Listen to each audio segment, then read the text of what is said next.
Hey, this is Chris Garlock from the Labor Heritage Power Hour. We're proud to be part of the Labor Radio Podcast Network, more than 200 labor radio and podcast shows across the country and around the world. The Labor Radio Podcast Network, where the people speak. Find us at laborradionetwork.org. Hello, working people of Southwest Washington. You're listening to episode 49 of Working to Live in Southwest Washington, produced by the Southwest Washington Central Labor Council. Like the bumper you heard at the top of the show says, we're also a proud member of the Labor Radio Podcast Network with over 200 radio shows and podcasts for working people just like you. Find out more about the network at laborradionetwork.org.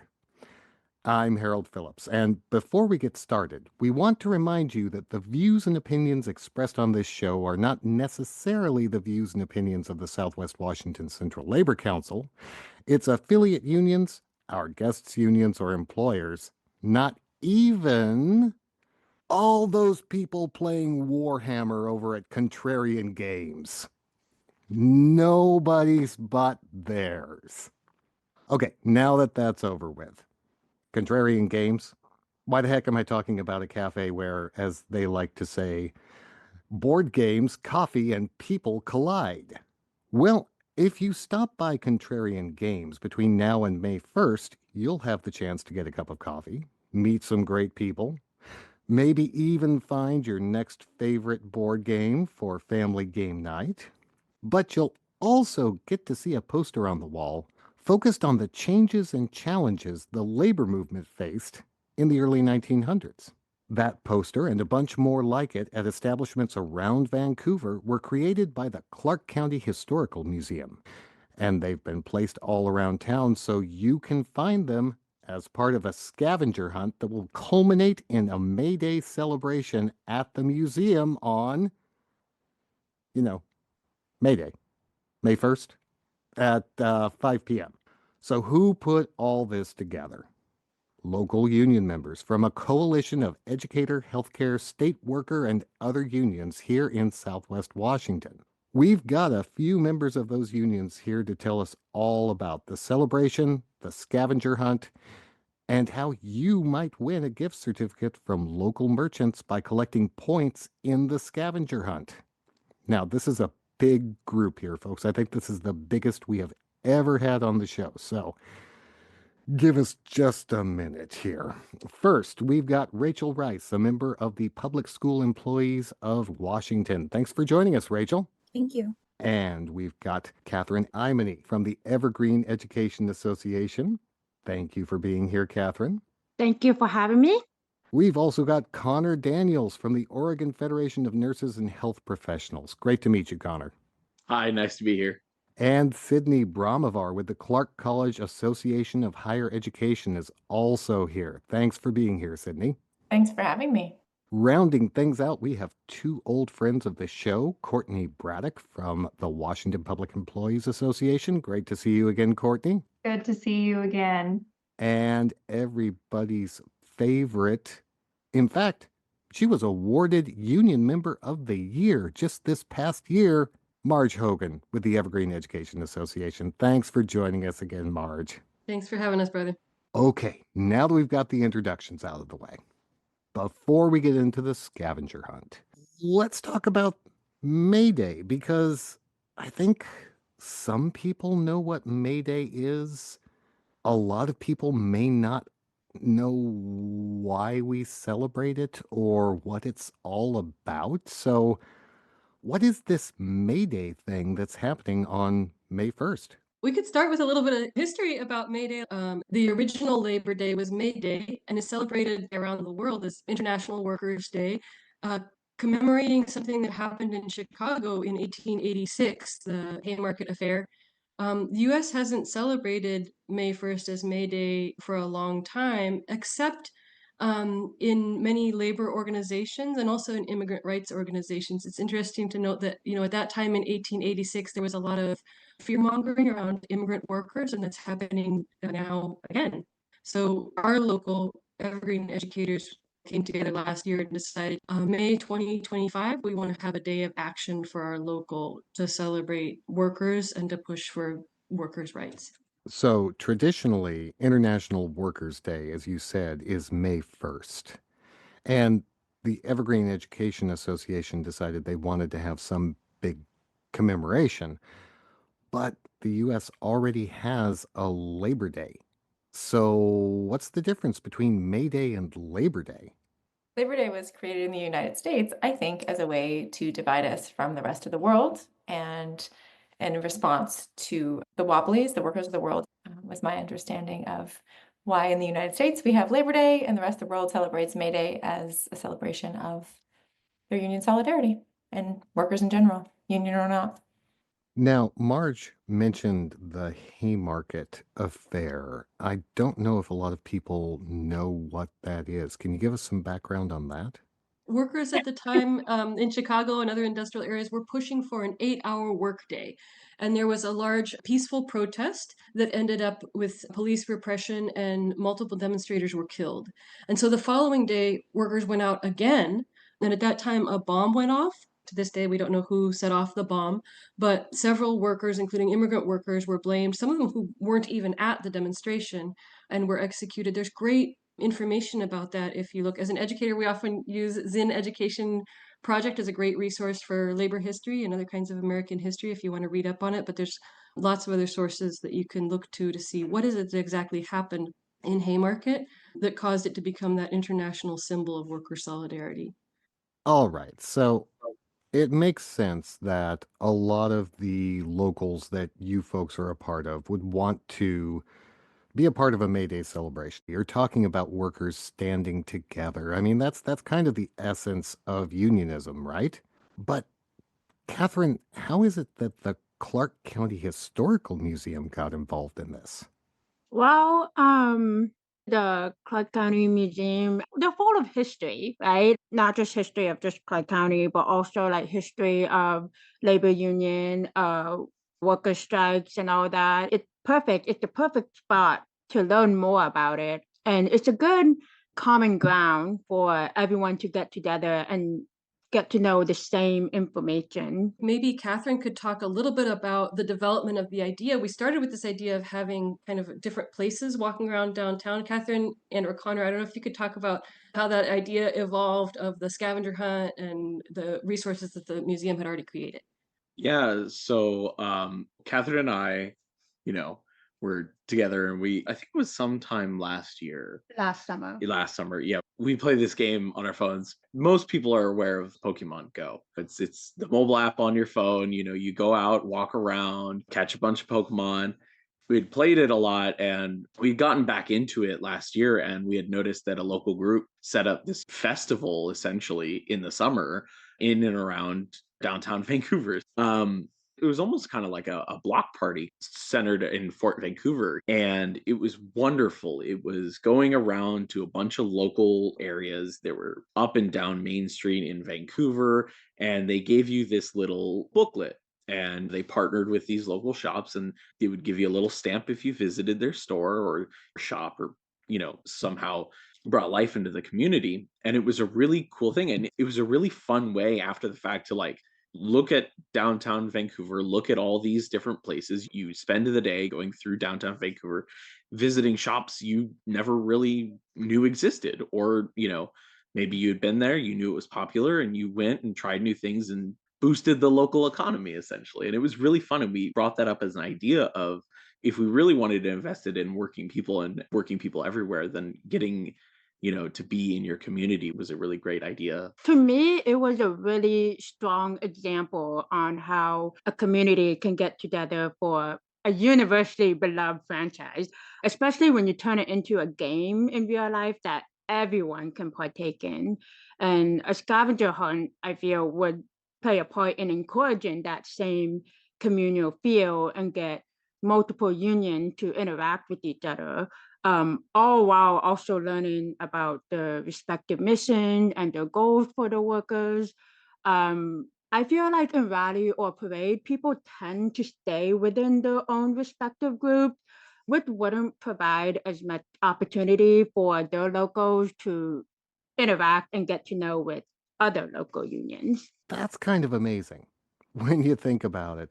You took as your inspiration for building this scavenger hunt Pokemon Go. But there's actually a lot of very real similarities here because the way that people do the scavenger hunt can be done on their phones, just like in Pokemon Go. Is that right? Yes, folks can find posters all around downtown Vancouver and different businesses along Main Street, Columbia Street, Evergreen. Scan the QR code at the bottom right-hand corner and then submit their what would we call it?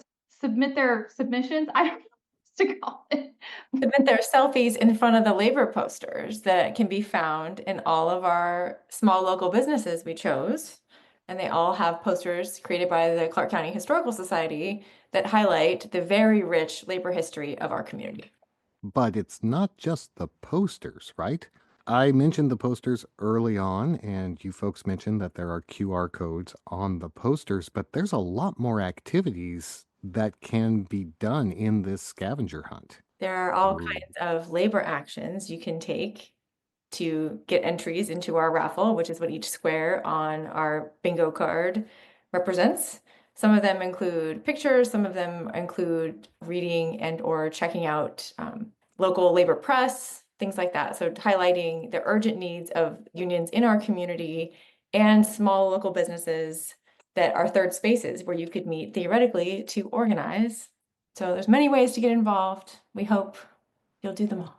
But Rachel, this isn't necessarily just for union members, right? I mean, obviously, union members might want to take part in this stuff. Sydney mentioned labor actions. That sounds like you have to put together a picket sign and go march down the street. But is this something that anybody who's a working person in our community can do? Absolutely anyone. This was definitely the vision that we had for this event.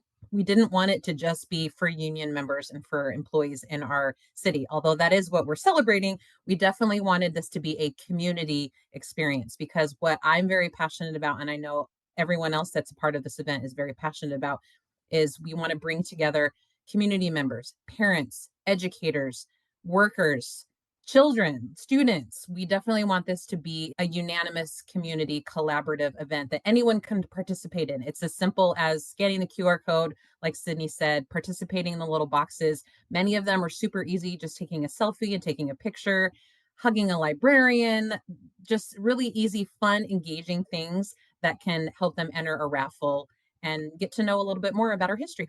Yeah, now let's talk about this raffle because scavenger hunts are fun. Obviously, you get bragging rights if you get to check all the boxes, but there's actually a little bit more of an incentive to do this one, am I right? Yes. After you scan the QR code, it'll show you all the different actions that you can take. And then if you scroll to the right, it'll show you the different entries that you need to submit for raffle tickets that you can enter into at the May Day event.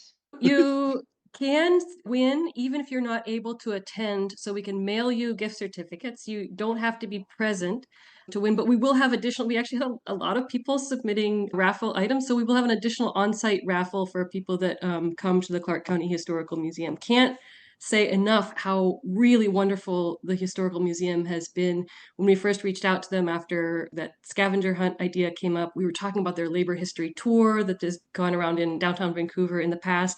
And they said, hey, you can have access to these posters if you want to reprint them. And the History Museum came up with this idea of why don't we at 7 o'clock have a talk by the amazing Laurie Mercier, who's a history professor at WSU, and then have a kind of a gathering 5 to 7. So that's all kind of come together, raffle, party, fun 5 to 7. And then if you were able to participate in the scavenger hunt beforehand, but can't make it that day, and you win a prize, we can still mail it to you. Okay, let me see if I have this right.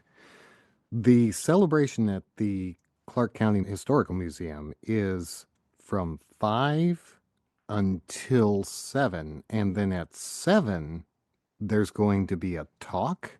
That's right. And it's really important that people RSVP on that middle square on the scavenger hunt. Is just let us know that you're coming. There is limited capacity, obviously, at the museum. So we want to make sure that we save you a spot for both the gathering and the talk.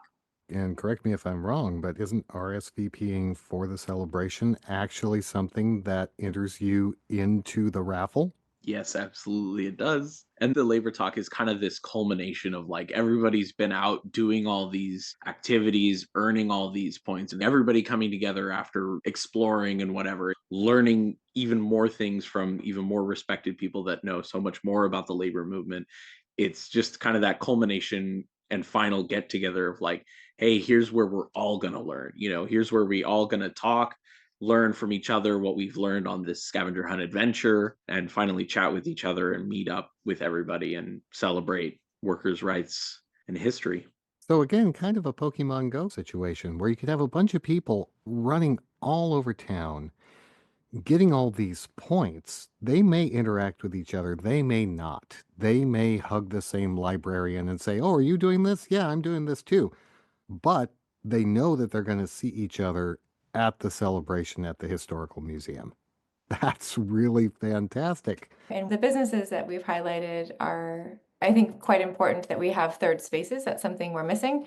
Much like the Pokemon Go activity highlighted those third spaces, all of the businesses that are partnering with us are supportive of organizing and things like that in their spaces. So they're movement partners, and we really want to make sure we're supporting them and our community at the same time we're supporting unionized workers. These small businesses are just as important and vital. And you said that you could find a QR code on a poster to find the bingo board to do the scavenger hunt. But if you don't know where the posters are, how do you find the QR code? Well, the Southwest Washington Central Labor Council actually has you covered for that. All you folks have to do is go to swwaclc.org.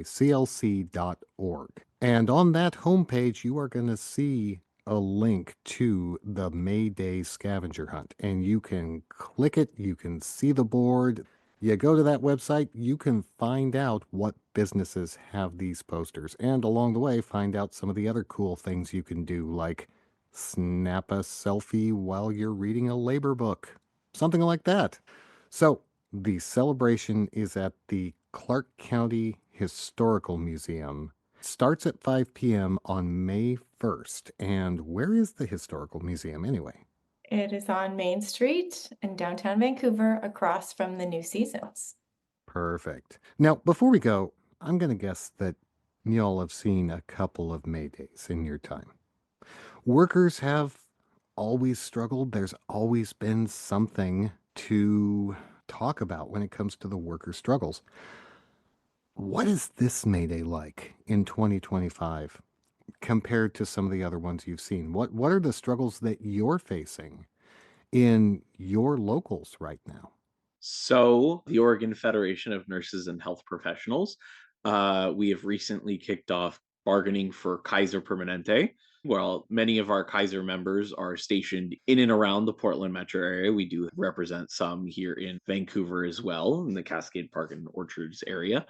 They are kicking off bargaining. So, wearing some red every now and again will always help us.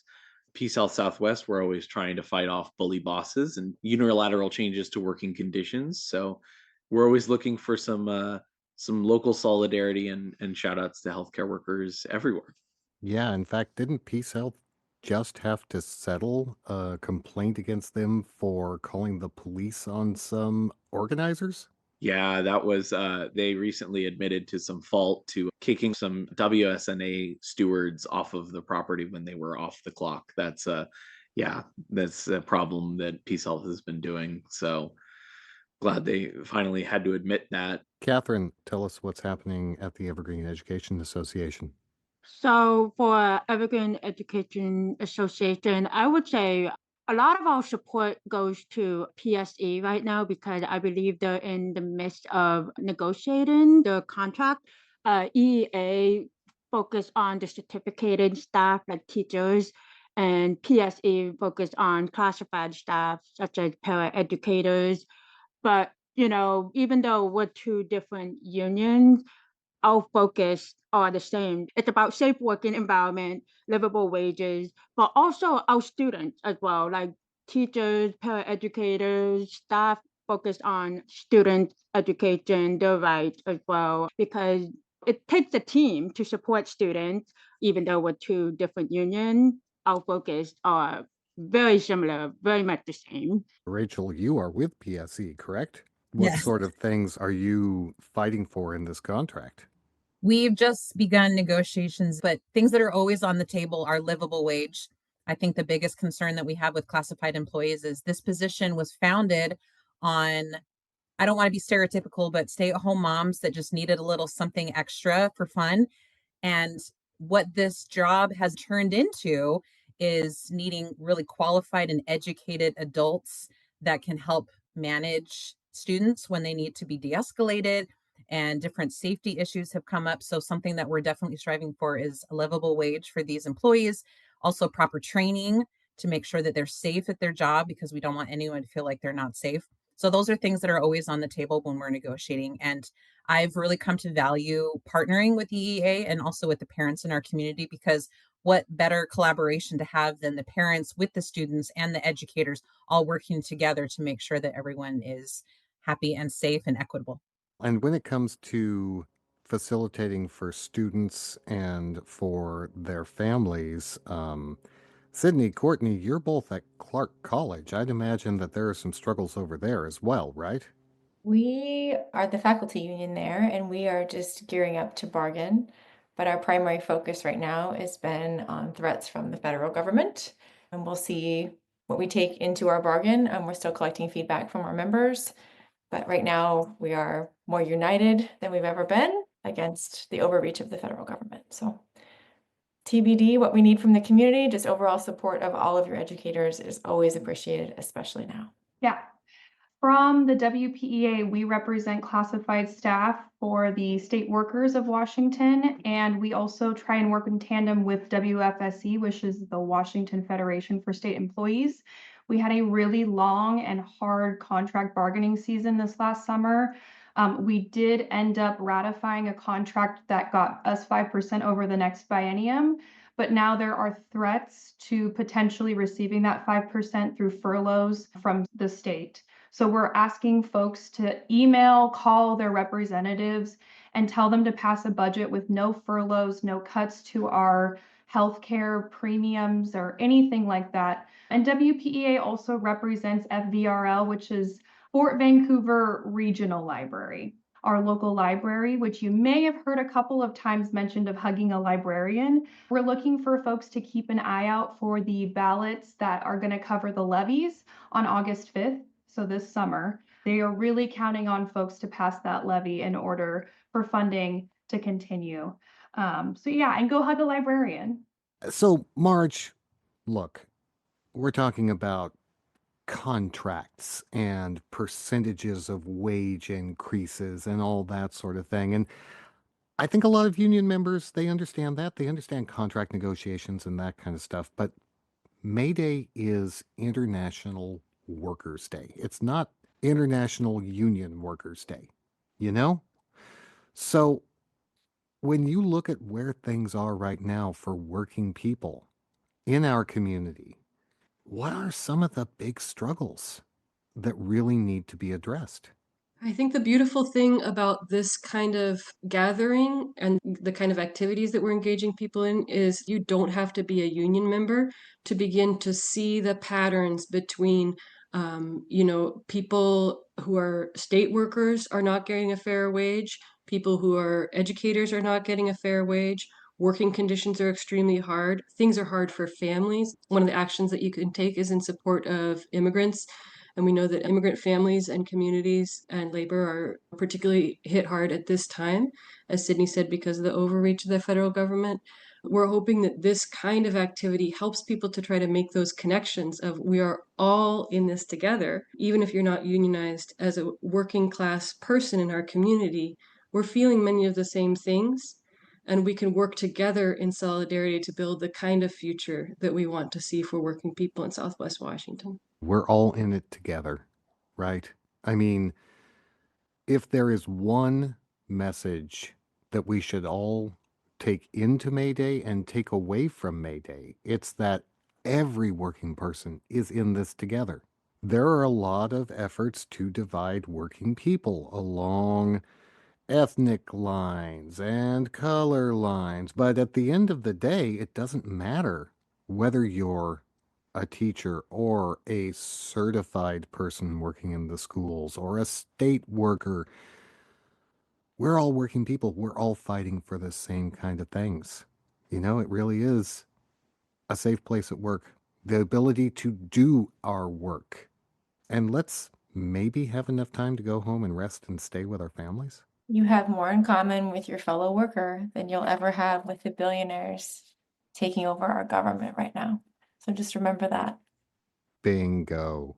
Well, thank you, Clark College Association of Higher Education members Sydney Brahmavar, Marge Hogan with the Evergreen Education Association, Washington Public Employees Association member Courtney Braddock, Oregon Federation of Nurses and Health Professionals member Connor Daniels, Evergreen Education Association member Catherine Imony, and Public School Employees of Washington member Rachel Rice. And thank you, working people, for joining us on another episode of Working to Live in Southwest Washington, produced by the Southwest Washington Central Labor Council.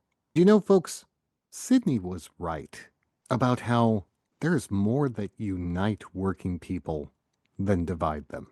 Now, I don't know what kind of job you do. You might work driving a bus. You might be a barista. You might wait tables.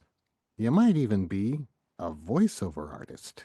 But we're all working for a living. We're all working for a paycheck. We all need fair treatment in our workplaces. The Southwest Washington Central Labor Council understands that, and that's why they fight for strong union contracts for all workers, no matter what kind of work they do.